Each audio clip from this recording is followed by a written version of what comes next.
Soul winning requires great patience, persistence, and discipline. Like fishing, soul winning requires great patience, persistence, and discipline, wrapped up with genuine compassion.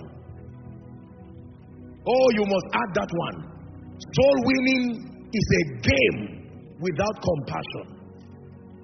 Compassion is what makes soul winning authentic, not ministry. Compassion. Are we learning? Ephesians chapter 2, please, from verse 1 to 6. I have a very strong message here, and I believe this will help to support the strengthening of the body of Christ. Soul winning, like fishing, requires great patience, discipline, persistence, wrapped up with compassion. Can I tell you this? Sometimes the reason why we don't catch fish is that we get to the sea with such anger. The sea, we make it so boisterous, the fish run away. And by the time we throw the net, there is nothing to catch. There is a skill to catching fish. Sometimes silence is the skill. You drop the net there and you keep quiet and endure. Then the fish come and you catch them. Our impatience with the world of the unsaved is one of the reasons why they run away. Are we together now? I think that there is a growing hatred for the unbelieving world, and it ought not to be so. God never called us to hate on people simply because they are not spiritual. It's a dangerous orientation. You cannot hate somebody, verbalize and vocalize your hatred, then want the person to be saved. No. An unsaved person is not necessarily a failure. An unsaved person is just one whose eternal destiny is not yet in place. But as far as our world is concerned, an unsaved person can be a very successful person.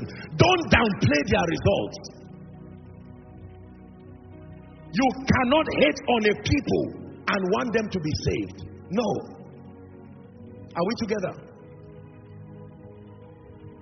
The level of anger and aggression that we communicate towards the unbelieving world, in my opinion, and respectfully so, I think is too harsh to bring that fish to our net.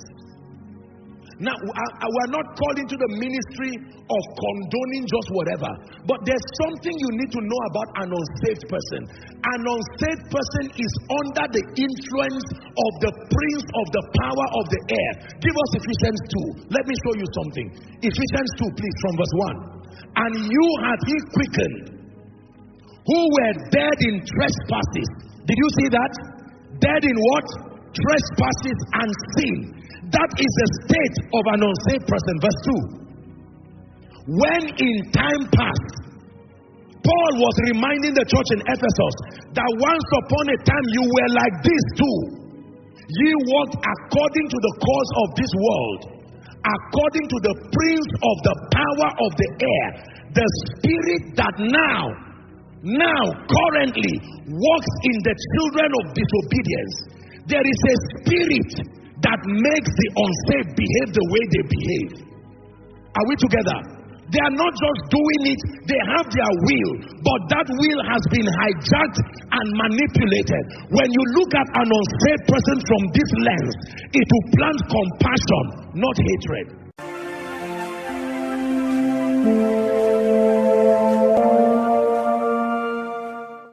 This message is not to endorse sin. Rather, it is a call for compassion towards sinners. If you meet a person who is not a believer, who is not saved, do well to reach out to that person with compassion, not from a standpoint of pride, not from the standpoint of you don't know who you are, you don't know this. Go to that person with compassion. Go to that person with love.